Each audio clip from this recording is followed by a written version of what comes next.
नमस्कार, आप देख रहे थे हमारा YouTube चैनल ट्रेंडिंग से टक्कर। जी हाँ दोस्तों, अगर आप हमारे चैनल पर पहली बार आए हैं तो चैनल को सब्सक्राइब कर लें, क्योंकि यहाँ आपको मिलने वाली है देश दुनिया की तमाम बड़ी खबरें जो कि आपके लिए जानना भी बेहद जरूरी है। तो देर किस बात की, सब्सक्राइब कीजिए और बेल आइकन प्रेस कीजिए और पाइए हर लेटेस्ट बड़ी खबर। तो चलिए बात करते हैं बिना किसी देरी के अगली खबर के बारे में।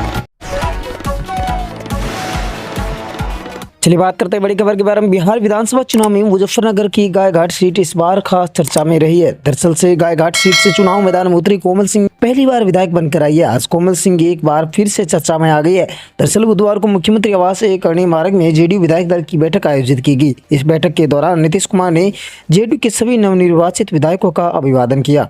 इस दौरान जेडीयू विधायक कोमल सिंह फिर से चर्चा में आ गई। दरअसल कोमल सिंह नीतीश कुमार का पैर छूकर आशीर्वाद लेती नजर आ रही है। तभी नीतीश कुमार ने उन्हें रोका और मुस्कुराकर उसका अभिवादन किया। कोमल सिंह ऐसे राजनीतिक परिवारों से ताल्लुक रखती है जिसकी पकड़ बिहार की सत्ता और सियासत में काफ़ी मजबूत मानी जाती है। मां सांसद, पिता एमएलसी और अब बेटी के विधायक बनने के साथ इस परिवार की तीसरी पीढ़ी ने राजनीति में सीधी एंट्री कर ली है। करीब 30 वर्षीय कोमल सिंह पहली बार चुनाव मैदान में उतरी और जेडीयू के टिकट पर जीत दर्ज कर विधायक बन गई है। उनकी मां वीणा सिंह लोकसभा सांसद है और एलजेपी रामविलास कोटे से चुनाव जीतकर संसद पहुंची थी। वहीं पिता दिनेश प्रसाद सिंह जेडीयू कोटे से विधान परिषद के सदस्य है। अब कोमल के विधायक बनने से यह परिवार का राजनीति में और अधिक प्रभावशाली हो गया है। चलिए बात करते हैं अगली बड़ी खबर के बारे में। प्रधानमंत्री नरेंद्र मोदी ने कोयम्बटूर में जनसभा को संबोधित करते हुए कहा कि जब मैं यहाँ मंच पर आया था तो मैंने देखा कि हर किसान हवा में अपना गमछा लहरा रहा था। मुझे ऐसा लगा जैसे कि बिहार की हवा मुझसे पहले ही यहाँ पहुँच गई हो।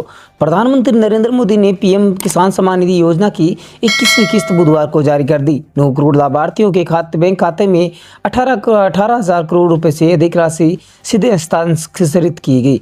पीएम मोदी ने कहा, कुछ समय पहले हमने इसी मंच से प्रधानमंत्री किसान सम्मान निधि की अगली किस्त जारी की थी। देश के कोने कोने में किसानों को 18,000 करोड़ रुपए हस्तांतरित किए गए हैं। तमिलनाडु के लाखों किसानों को भी प्रधानमंत्री किसान सम्मान निधि के तहत उनके खातों में धनराशि प्राप्त हुई है। चलिए बात करते हैं अगली बड़ी खबर के बारे में। बिहार विधानसभा चुनाव में एनडीए को प्रचंड बहुमत मिलने के बाद अब नई सरकार बनाने की पत्रकारों के सवालों पर मैथिली ने कहा कि हमारे संकल्प पत्र में सभी लोगों के लिए बहुत सारी चीजें हैं, लेकिन सक्रिय रूप से उसका लाभ हर घर तक पहुंचाना यह भी बहुत जरूरी है। वहीं मंत्री पद के सवाल पर मैथिली ने पार्टी ने कहा, जो आदेश होगा वो मैं मानूंगी। वाद शुरू हो चुकी इस कड़ी में आज बुधवार बीजेपी की विधायक दल की बैठक हुई। इस बैठक में बीजेपी के सभी विधायकों ने हिस्सा लिया। इस कड़ी में अलीनगर की विधायक मैथिली ठाकुर भी शामिल होने आई। मैथिली ठाकुर जैसे ही बैठक स्थल पर पहुंची तो वहां लोगों की भीड़ जमा हो गई। देखते देखते सभी लोग नई नवेली विधायक और गायिका मैथिली ठाकुर के साथ सेल्फी लेने लगे। जैसे ही कुछ लोगों ने मैथिली के साथ फोटो ली, वैसे ही उसके साथ सेल्फी लेने वालों की होड़ लग गई। वहीं पत्रकारों के सवाल पर मैथिली ने कहा कि हमारा संकल्प पत्र में सभी लोगों के लिए बहुत सारी चीजें, लेकिन सक्रिय रूप से उसका लाभ हर घर तक पहुँचाना यह बहुत जरूरी है। चलिए बात करते हैं अगली बड़ी खबर के बारे में। बिहार की राजनीति में आए आज एक नया अध्याय लिखने की तैयारी में है। मुख्यमंत्री नीतीश कुमार 10वीं बार बिहार के मुख्यमंत्री के रूप में शपथ लेने जा रहे हैं। शपथ ग्रहण समारोह में 20 नवंबर गुरुवार को सुबह 11:30 पर पटना के गांधी मैदान में आयोजित होगा। इस दौरान नए मंत्रिमंडल के कई मंत्री भी अपनी पद की शपथ लेंगे। समारोह में प्रधानमंत्री नरेंद्र मोदी, केंद्रीय मंत्री राजनाथ सिंह, धर्मेंद्र प्रधान और अन्य वरिष्ठ नेताओं के साथ शामिल होने की भी संभावना है। बीजेपी कोटे से संभावित मंत्री मुख्यमंत्री नीतीश कुमार ने पहले राज्यपाल आरिफ मोहम्मद खान से मुलाकात कर 19 नवंबर से विधानसभा भंग करने की सिफारिश की थी। बुधवार को ये फिर से राज्यपाल से मिलेंगे और सभी सहयोगी दलों के समर्थन पत्र के साथ अपना इस्तीफा देंगे। इसके बाद जेडीयू विधायक दल द्वारा उन्हें नेता चुनाया जाएगा, जिसके शपथ ग्रहण का रास्ता साफ हो जाएगा। चलिए बात करते हैं अगली बड़ी खबर के बारे में। बिहार में सरकार गठन की कवायद में बीजेपी की 2 मांगों को नीतीश कुमार द्वारा नहीं नकार पाए। बीजेपी जो चाहती थी वही हुआ। सूत्रों की माने तो बीजेपी के पास ही स्पीकर का पद होगा। स्पीकर पद जेडीयू भी दावा कर रही थी, लेकिन उससे ये दावा छोड़ना पड़ा। स्पीकर पद को लेकर एक और पेश था, जिस पर बीजेपी के मुताबिक ये फैसला हुआ। दरअसल सूत्रों ने दावा किया कि जेडीयू ये चाहते थे कि अगर स्पीकर पद पर बीजेपी के कोटे में जाए तो राज्य में डिप्टी सीएम तक ही हो। लेकिन अब जैसा कि तस्वीर साफ है, पिछली बार की तरह इस बार भी सम्राट चौधरी और विजय सिंह सिन्हा डिप्टी सीएम होंगे। यानी बीजेपी की इन 2 मांगों पर फिलहाल सहमति बन गई है। अब बिहार में इंतजार शपथ ग्रहण समारोह का है। गुरुवार को 20 नवंबर को सुबह 11 साढ़े 11 बजे पटना के गांधी मैदान में शपथ ग्रहण समारोह होगा। प्रधानमंत्री नरेंद्र मोदी इस दौरान मौजूद रहेंगे। बीजेपी एनडीए शासित राज्यों के सीएम भी इस शपथ ग्रहण समारोह में शामिल हो सकते हैं।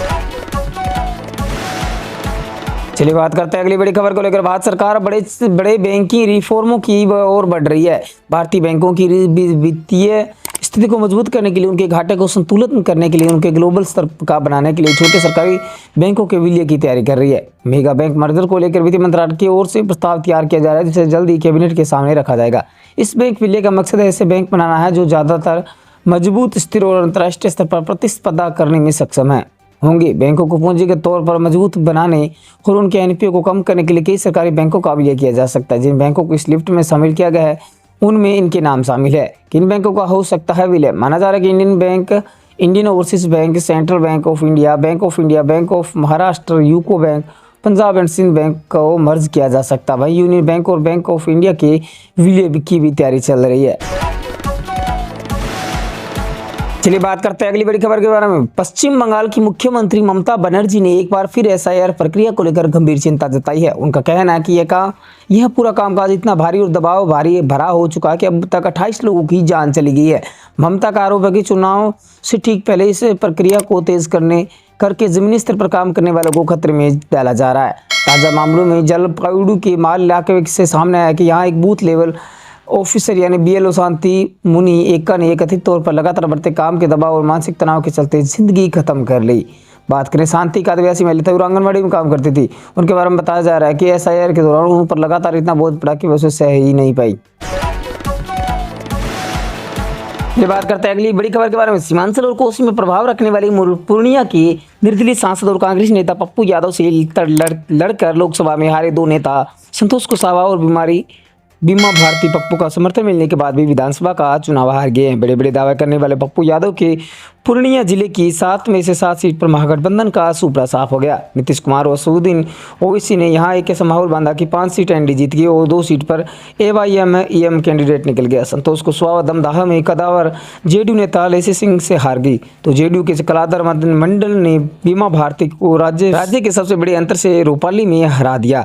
पप्पू यादव ने दोनों लोगों के लिए खूब प्रचार किया। संतोष को तो वो बुलेट पर बिठाकर घूमते भी दिखे।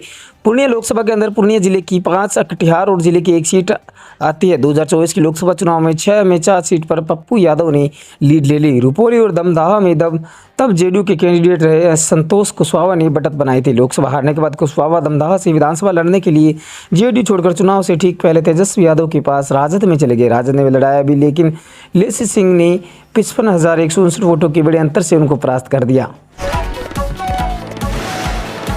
बात करते हैं अगली बड़ी खबर के बारे में। इस साल मार्च में मध्य प्रदेश के विदिशा जिले के हलाली बांध से उड़ान भरने वाला यूरेशियन गिरफान गिद्ध मारीच 15,000 किलोमीटर की यात्रा करके पूरा सुरक्षित भारत लौटा है। एक वन अधिकारी ने बुधवार को यह जानकारी दी कि विदिशा के संभागीय वन अधिकारी ने अमित यादव मीडिया ने बताया कि यह पक्षी पाकिस्तान, अफगानिस्तान, उज्बेकिस्तान और कजाकिस्तान की यात्रा करने के बाद लौटा है। वन विभाग सैटेलाइट रेडियो कॉल से इसकी गतिविधियों पर नजर रखी जा रही थी।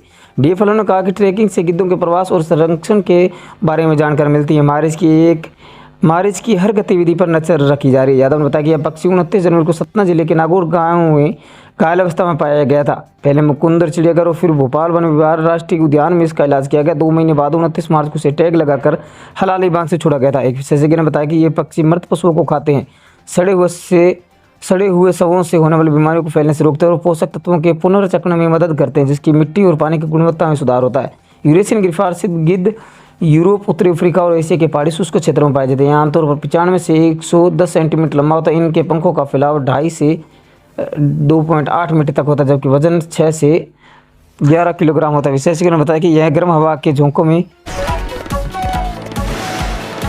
बात करते हैं अगली बड़ी खबर के बारे में। अमेरिकी स्पेशल फोर्सेस के अधिकारी टेरेंस अर्लेवल से जैक्सन की मौत को लेकर एक नई रिपोर्ट सामने आई है। जैक्सन 31 अगस्त को बांग्लादेश की राजधानी ढाका के एक होटल में मृत पाए गए। अब जानकारी मिली कि वह अमेरिकी सैनिक के अधिकारी थे और बांग्लादेश में लगभग 4 महीने तक रह चुके थे। इस दौरान उन्होंने कई सैन्य संवेदनशील ठिकानों का दौरा किया था।